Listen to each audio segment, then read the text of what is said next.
that was pivotal in the fact that was the first time I ever delegated as a employer. Was that hard to do? Yes, that was extremely difficult to do, and I'm not going to lie. Welcome to the Business Growth Masterclass, where business growth is made simple. I'm your host, Albert Gillespie. And I'm your co-host, Kellen Ketchersid. Join us as we bring you stories from business leaders so you can learn from their wins, their losses, and everything in between.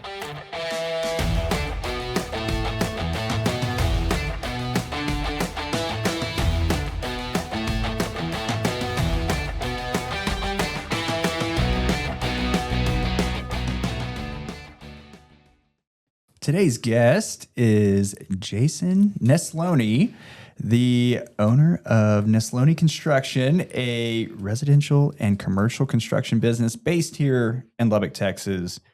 Welcome to the podcast, Mr. Jason Nesloney. Thank y'all for having me today. Yeah, we've been looking forward to it. Thanks for being with us. Nesloney. I said it. I mean, before we got on it, there's a lot of Z in that Nez, but it's Nesloney. Yep. Got to get it right. Okay. Give us a lay of the land. What does Nesloney Construction do? So we're basically just a general contractor and do just about anything that we could put our minds to. We start out in residential, at least on my own. Start out in residential. The backstory is that I actually graduating from tech in 2009, got into commercial construction and spent probably about I think it was 7 years before I built my first house, and then did a couple of them here and there, and eventually went out on my own. Cool story about that in a little bit. But we do multifamily. We've gotten started doing townhomes and duplexes in 2020, and and then started kind of growing that realm, and ended up doing some. Actually, had our first apartment build about 1.5 years ago, and getting ready to wrap that thing up now. So awesome. Which here in Lubbock? Here in Lubbock. Which apartment? Erskine Modern is what we're calling it. It's off of Erskine and west of Frankfurt. Okay. All Very right. cool. 102 units. It was a big one. Wow, that's Attaboy. a lot. Yeah. Attaboy. Okay. Well, and before we got on the air, you were telling us today is a big day. Yes. So I didn't even realize this until about 1.5 hours ago. And I was looking at my phone and realized, March 5th. Wow. Today is the 8-year anniversary of me going out on my own. Congratulations. Thank you. And, when that morning, with me being a farm boy, I had this moment where I was thinking, I was like, I need to get out in the middle of a cotton field in my comfort zone and kind of have that heart to heart with the Lord and just say, lay it all out there. It's like, God, I know you give me all these opportunities to learn, to grow through the years and to do. And I'm doing it right now without the company I'm working for even really realizing it. So I was like, I feel like you've gotten me to this point for a reason. And here we are at a turning point. And I think I can actually do this, but I'm going to need you all the way. And so about 1.5 hours later, I hopped out of the truck, and after wrestling with God about this, I was like, I think you got my back on this, Lord. So I wrote the date in the sand, put a cross above it, said from this point forward, whatever you got, it's on you, Lord. You're going to help me through it. Wow. And at that point in time in my career, I was thinking 2 to 3 homes max ever at a time. Like, I don't want to get past that because I want to maintain quality. Yeah. And so it's been a wild ride ever since that. That is such a cool story. I think about Jesus going, finding a mountain to pray on it periodically in his ministry. I guess the West Texas equivalent is finding a cotton field to go pray in. And I like that you drew a cross in the sand too. All the good things there. But it's cool that's such a leap of faith for a lot of business owners, this start, and literally a leap of faith for you. And so when you got started, were there any bumps in the road? Anything that was an unexpected challenge right away? It was, you kind of expect that you're going to have some, but honestly, for the first, couple months, it was pretty seamless. I just kept telling myself, okay, if I can get it through this week, I can get to next. And if I can get through that week, well, maybe I can get to a month. If I can get a month, I can get to 2, so on. And if I can make it a year, I think I got it. And so in those first 6 months, I just had one custom is literally all I had going at the time. And so I did everything I could to make that one absolutely perfect. And I was wrapping that project up that year, actually. And one day I get this call, this Oriental guy on the other end of the line. I'm like, hey, I want to do business with you. I hear that you're the guy that builds homes in this town, and I need to talk to you. And so I was like, okay, yeah, let's talk. So he says, well, meet me at Starbucks in 15 minutes. I'm like, okay, cool. How'd you get my name? And he says, well, Colton Glasscock, First Bank and Trust. I'll see you in 15. And so that's how I got introduced to my business partner now, David Wong. And so David, in that meeting, it was kind of fun because his personality, he's just a go-getter. Yeah. And super ambitious, and where I was always a lot more reserved and more like, all right, we need to be strategic about this. We can't just go in and blow it up. So, but his idea of growing was like, let's start with 20 houses. And I'm at that time, I'm like, I think you got the wrong dude, because I don't think I'm ever going to build 20 houses at a time. It's funny to think back to that moment in 2018. That was around, actually, I think around September of 18. Yeah. And I think back to that. I'm like, I was very, very humble start, thinking 2 to 5 houses is the max. And he ended up settling. He was okay with doing less. He was like, let's do 6. So I was like, okay, I'm okay with still 6. stretching you. At the time. But if it's in one subdivision, maybe we can make that work. Uh-huh. And so we did. What's the difference in the kind of thinking you have to do going from a person who's working on one house to working on 6 or 10 or whatever? So the convenient part to that was that they were all on the same street that first year. Okay. And so I can manage them a lot easier versus, say, if they were in 6 different parts of town. And there's like a lot of windshield time driving back and forth. But the struggle for me back then was more so I had everything in my lap when it comes to design or estimating or budgeting or, quality control in the field, making selections, submitting invoices, making sure my subs got paid. Yeah. There was so much to it. So that's where we started to strategize as the year kind of went on that following year, and planning out the next group of builds, which actually I wasn't even beginning to become prepared for until later in 2019 when we made our first hire. Was a superintendent, actually. And so that got me to where we could get into the multifamily sector.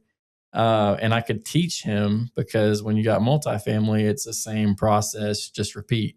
Yeah. And so real great way to learn. I've taught a lot of guys in our company through the multifamily. Cool. So I've used that as a tool through the years to help grow our group. That's awesome. Yeah. Multifamily would lend itself to just repetition and training people, wouldn't it? Yep. I love the part of your story where you went off on your own and, bit off maybe more than you can chew. We got this one custom home that you're building, and you're kind of coming to the end of that, and you're like, Lord, I don't know. Yeah. I don't know what's next. And he provides. Yes. And he provides more than you thought you could handle, and bigger and different. He brings a partner. Yep. And, maybe that wasn't on your radar, but, we get to hear a lot of business owners' stories, and time again, there's those God moments where, it's different. You start, you start off with this plan and these grand visions of what you want to grow this thing into, and, just wait. He has something completely different, or completely, bigger or better plan than you even imagined. For those that are listening, you had a job before this, and, tell me a little bit about what were you doing before that? What kind of helped, grow you into the man who felt confident enough to take the leap? So when I graduated from tech in 2009, it was a terrible year to graduate college because the economy was shot. Oh, yeah. And nobody from Lubbock was hiring. I really wanted to stay in Lubbock. I have such a love for this community. But the first opportunity that came to my door 3 months after graduating was actually in San Antonio. And it was in the commercial construction field as an assistant super. And I remember while I was in school, I had this pivotal moment where we had this class that the assignment was you had to talk to a superintendent on a job site and just kind of talk to them about their project and their career and how they got there. And the superintendent was me and one of my partners. My partner had the desire to go into the field and be a super. He said, "Good for you." And so I was like, "Well, of course he's going to say that." But then for me, I was like, I want to be a project manager one of these days. This was pivotal to me because in that moment, in that one conversation, he said, you need to think the same way that your friend is here and go out in the field, see it firsthand, and you're going to make that much better of a project manager 5-10 years down the road. And I changed my whole career path off of that. So I went in the field as a commercial assistant superintendent, GCing on a project for Army Corps of Engineers. And later I did a job for the VA and then a 2-story complex. Then after that, I did a 585,000 square foot tilt wall job for glaciers and got some great experience in the field, learned a lot. So this is all foundational for me to grow because I've seen it firsthand. I've problem solved. I've done everything that I needed to do to that point to then take the step to go into the office and do the estimates and know what I'm pricing out, or to do the project management and know how to schedule it out. And so I became successful off of those foundational core memories of having those experiences in the field, to take them into the office, to learn the business, to then take that next step into entrepreneurship in 2018. I love that. And so many people have that story. And you know, if you didn't, I mean, I think of like what you're talking about. You're working on these huge jobs that you would never go bite off on your own with zero experience. Right. And so you get to go and, you know, learn on someone else's dime. You get to go experience all the things with so many people around you who have been there, done that, and teach you how to do it, teach you how to navigate all of the issues that pop up. But, you know, you kind of start with the grunt work and learn the inside and out of a business. And then when you're leading from the big picture, you can zoom in and understand a problem and understand how to navigate that. And I love that because I think a lot of, you know, especially in my mid to late 20s where I felt like I was, you know, in the bottom of the totem pole or middle management, and man, where is this taking me? You know, what am I going to do with this? This is wasted time. And it's not. No. Right. Like you're learning so many skills that now, you know, if you didn't have that experience, would you ever have the confidence to say, yeah, I'm going to build this custom home and we're going to figure it out and it's going to be great? Right. You wouldn't. Yeah, you wouldn't have the same confidence. And that's where I think I capitalized on a lot of that. I soaked it up like a sponge in my 20s, especially. But even in my, you know, now I'm 40 and I'm still learning every day. And I remember one of my supers that I learned under right up front. I remember one day he sat me down. He was like, he's on the verge of retirement. He's like 65 years old. He says, Jason, to this very day, I am still learning every day. And he's like, the moment you stop learning is the moment you're going to stop growing. And I took that to heart at 23 years old. And to this very day, I still think about that. I'm like, okay, every day I need to get a little bit better. I need to learn something new and implement it towards becoming a better contractor. And anyway. Lifelong learner. That's how you got to be. And, you know, for those listening that are working for somebody but have aspirations to do their own thing at some point in their life, like, when's the right time to jump? Well, you know, you got to pray about it. You got to be thinking about it and preparing for that moment. But like Albert said, don't rush it because you're still getting a lot of value out of learning, you know, as on someone else's dime, how you put that. I like that. But then, you know, you move into this next phase. You were started out as a solopreneur. You had your one house. And I think a lot of early stage business owners relate to that too. When you get started, you're just, you know, it's just you and a lot of gumption. How do you think, or what was the game-changing hire or decision, mindset shift? What was it that helped you go from, along with David? I know that's part of the story already, but between the two of you, what was the biggest game changer in terms of scale and growth? So the foundational piece in our business relationship is that his strengths are my weaknesses and vice versa. And without that foundational trust and relationship, where his contributions are equally as important to growth as mine are, without one or the other, you're not growing. So that was very instrumental right off the bat. The second one was being able to take a step back slightly and start to delegate to a superintendent on the multifamily side. We already had the residential, which I was still kind of over charge of because I didn't want to let that one go just yet. Mm-hmm. But I was thinking, okay, multifamily, I know I can teach this guy, and I know that he's a quick learner and very detail oriented. He's able to perform what I'm asking him to. That was pivotal in the fact that was the first time I ever delegated as a employer. Was that hard to do? Yes, that was extremely difficult to do, and I'm not gonna lie. Why is that? Say more about that. Because, and I think everybody kind of gets to this point at some point in their entrepreneurial journey, but I believe that you want to have so much control over it, but you can't. Yeah. I mean, especially when you start to grow, you have to rely on others to do the duties that they're delegated to, and to learn from those mistakes that they're making in the field, and realize like the repercussions of some of the things that are going wrong. And so I think that was pivotal in a very small scale. In that next hire, it became a little more easier to delegate because I saw that it was working on this end. So then whenever the next move was finding a superintendent for the residential side. Mm-hmm. And that was around 2020. That was a big year for us. COVID. Who would have thought? Was it good? It was a good great. Year? Yeah. We went into 2020 thinking, okay, we've got 20 some odd spec houses that we're getting ready to build, and like 35 multifamily units just off the top, right off the bat, to start the year. And I remember thinking in February, as everybody's like kind of worried about what's the next step because we're starting to shut down in places. Yeah. We were thinking at that point, David and I, like, do we completely hit the brakes and not do anything, or do we press the pedal forward? And there was a moment somewhere between February to March where we're realizing, okay, now is go time. Let's hit it hard. And while we can, we also had committed to 2 parade homes that year. That was our first time in the parade. And 2 in 1 year.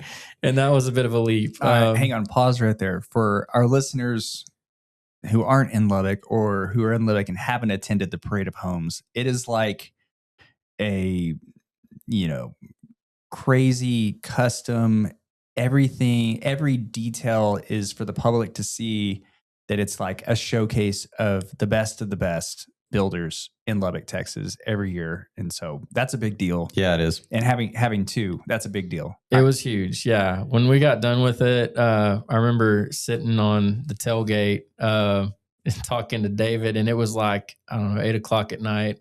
We wrapped up the first one, and I had to go hit the second one. And I was like, David, I need to sit down and I need to have a beer with you for a minute here. Like, we need to take this one in because this was a lot. And he's like, were you being a little ambitious this year? I was like, I think I was. We don't ever need to do 2 again. That's good. I'm good with doing only 1 a year. So in the years to follow, we only did one home a year, but it was crazy that first year. And but with every year, as we grew, we would take kind of going back to what we're talking about and growing the company and delegating to new employees as we would grow.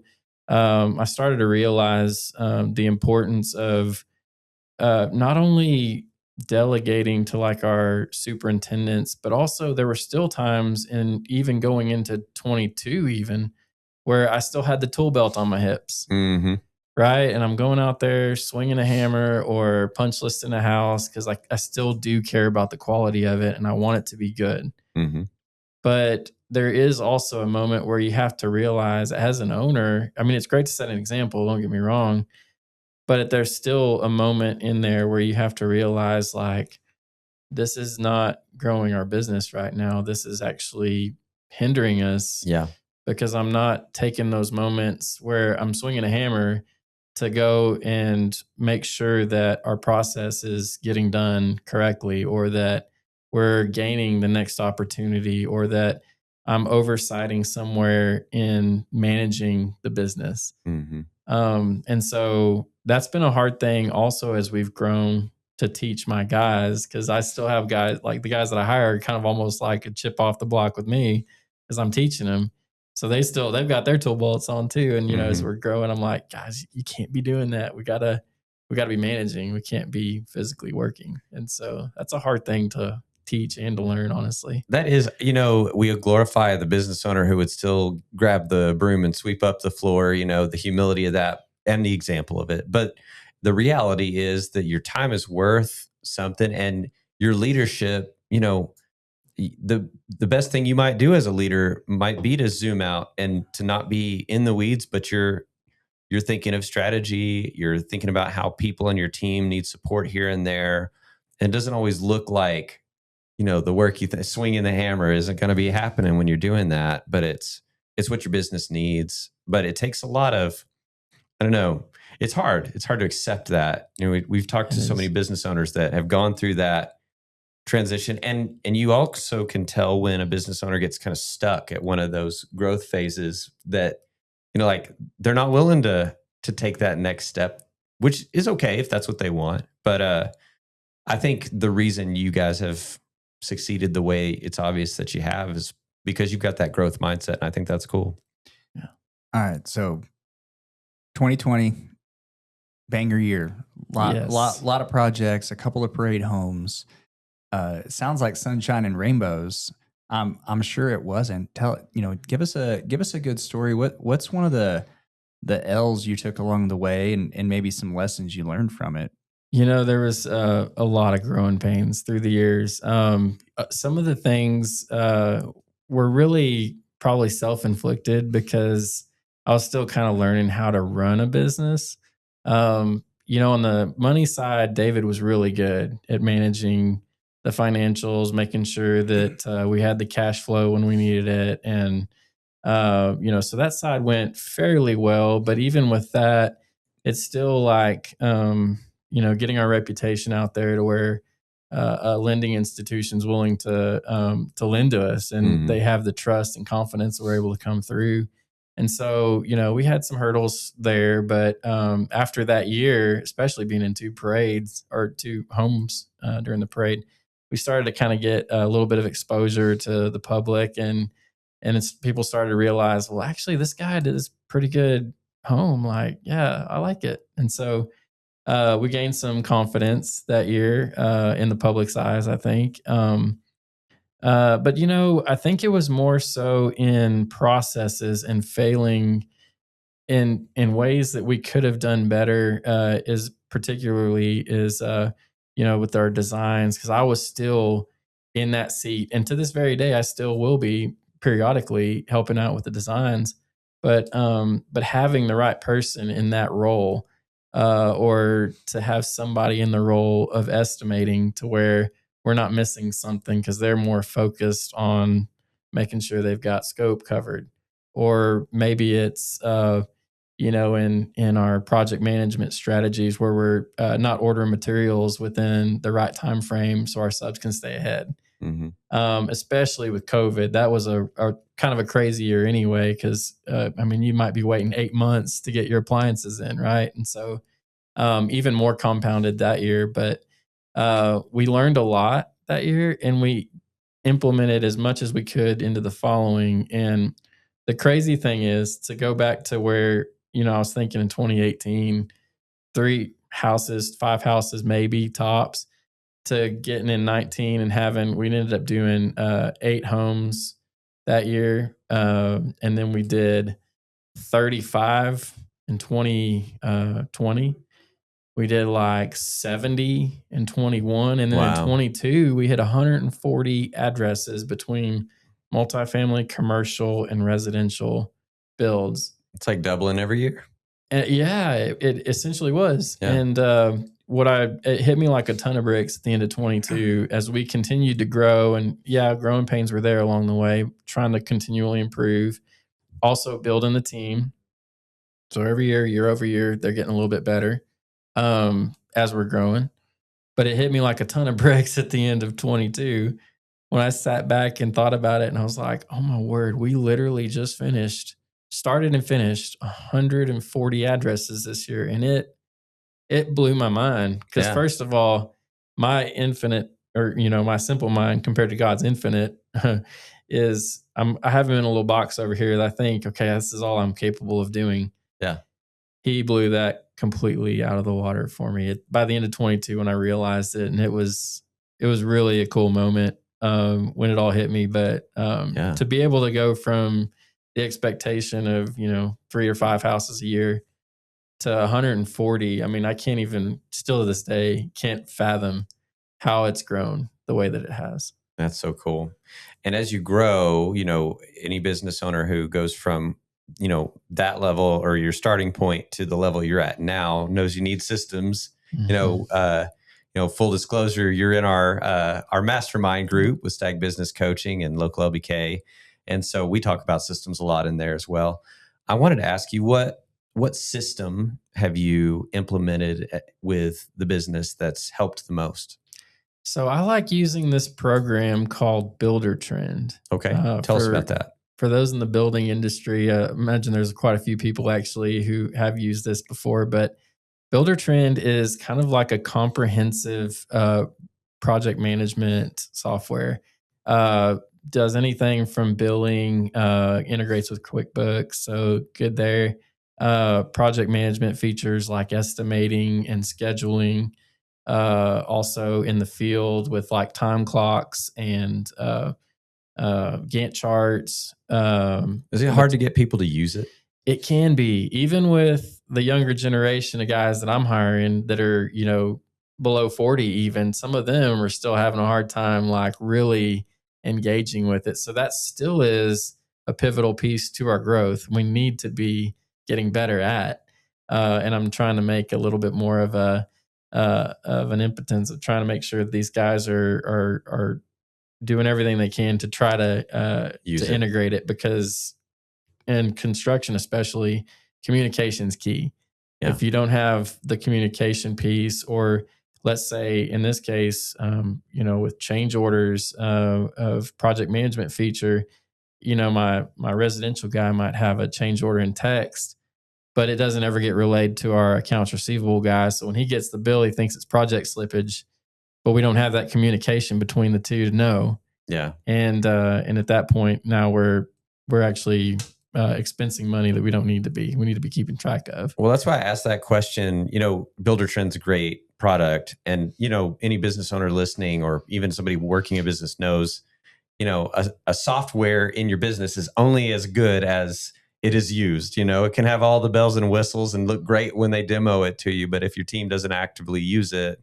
So do you have any suggestions on how do you get your people pulled in? I mean, things that we know, like you can assign training, or you can maybe have some of these platforms have a dashboard built into them where you can see how things are moving. But do you have any strategies or pro tips for people out there listening? How do you get your people doing this stuff? That's a good question. I need to figure that out still, actually. The one thing I do is every other Tuesday of every other week, we would have a team meeting. And in that team meeting, I'm kind of going over, and we're updating.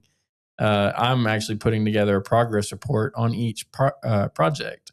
And so as I'm going through, I might kind of throw a jab at Austin, my residential guy, and be like, I didn't see any from you this week. What's going on out there? And, yeah. But I'm kind of casually jabbing him in front, sure. With the team around. And of course, then they're all jabbing him as well. Like, yeah, what the deal, Austin? You need to be on top of this. No, I mean, that is a tough one though, because some people just have their set way of doing things, and it's hard to break habits, right? Yeah. But you're hitting on a good point there, building in some accountability, even if it's an informal little jab here and there in a meeting, like public shaming. Yeah, anything that puts it in front of everybody, and it's not just this promise we made ourselves months ago and we all forgot. So yeah, and I think you actually like using that in your meetings and using that as like the single source of truth, Mhm. I think it is powerful. And we've seen, when people, as long as, Austin doesn't have his own spreadsheet and that's where all of it's living, you, the leader, this is the single source of truth. This software is where all of the current, all of the accounting, all of the everything lives there. And Right. if we're not using that, like this is the meeting. This is how we're able to go over, 140 projects. And so Yeah. I think leading your meetings with that tool, I think is really important and helps pull people into that, because if you're like, all right, hey, this is an updated, why not? Mhm. Right. And I, of course, people have their own ways, but lowering the barrier to entry, making it easier, making it, using the software that it's not 40 extra steps. Right. They're not double entering something, and yeah, I think there's so many ways, but ultimately, if you're going to use a software, go all in, use Yeah. it, and that's how that's one of the tools that allows you to scale. Right. Yeah. And here recently, we've implemented a second one, another software called Bluebeam. And it's been really great to kind of see, how it's impacted us. But as far as like getting material takeoffs or knowing square footages or linear footages of certain types of material. So from the estimating side, we started doing that, and that's also helped out pretty tremendously. Awesome. And for business owners listening, you need to, as you're looking at different softwares, it's easy to fall in love quick because, any demo you get or anything that you look at, it's going to have some cool features to it. It's really important to think strategically about what does your business model really need. And I can tell that you're doing that. Sometimes business owners get in this habit of adding a lot to their stack, and then you end up in this place where nothing's getting used and it's really not providing the value. Right. If you were going to be just starting Nesloney Homes all over again from scratch today, and you didn't have David in the picture, it was just you starting over, what would you do differently? I've always believed that everything happens for a reason. So I can't say that I probably would do a whole lot different. Yeah. And along the way, there have been a lot of pinch points, I think, for us to like where we could have had like if we did something slightly different, it would have had a different outcome in a positive way. But you still learn from the negative experience. So I don't necessarily wouldn't say that I would change anything, That's good. actually.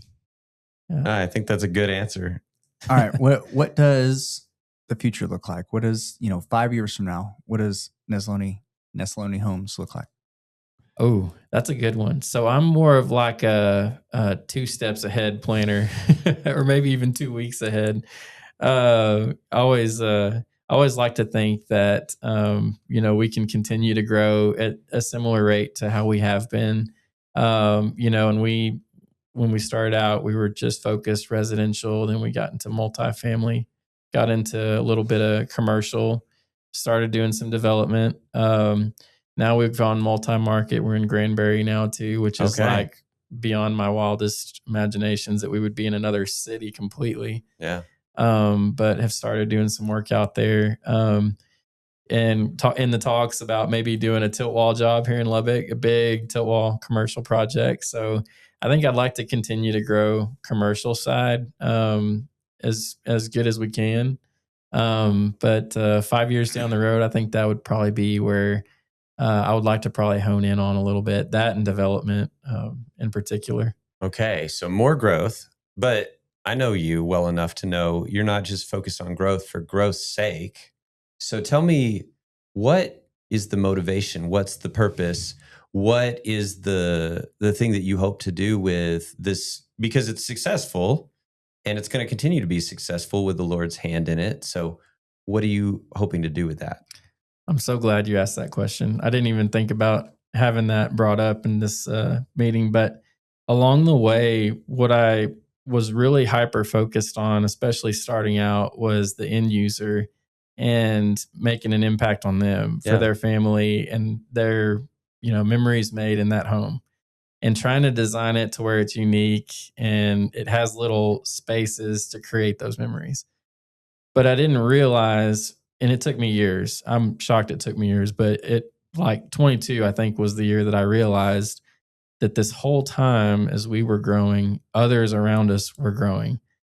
And that was like the most rewarding piece of it for me, is seeing that plumber who was just a service guy when he came and started working with me in 2019. Yeah.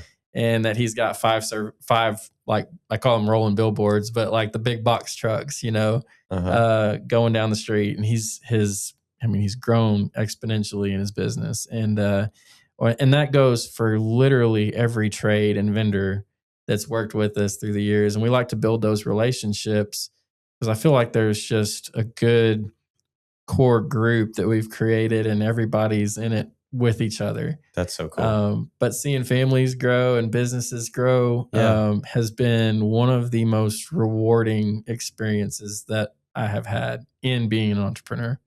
That is cool. The far-reaching effects of, your the way that you've been blessed and the way that things have grown with Nesloney, and now seeing how that's helping others and impacting families, your employees' families, just really cool. Yes. Yeah, that's been the number one blessing of the whole thing. And I hope that for the future that I can continue to help others in that way.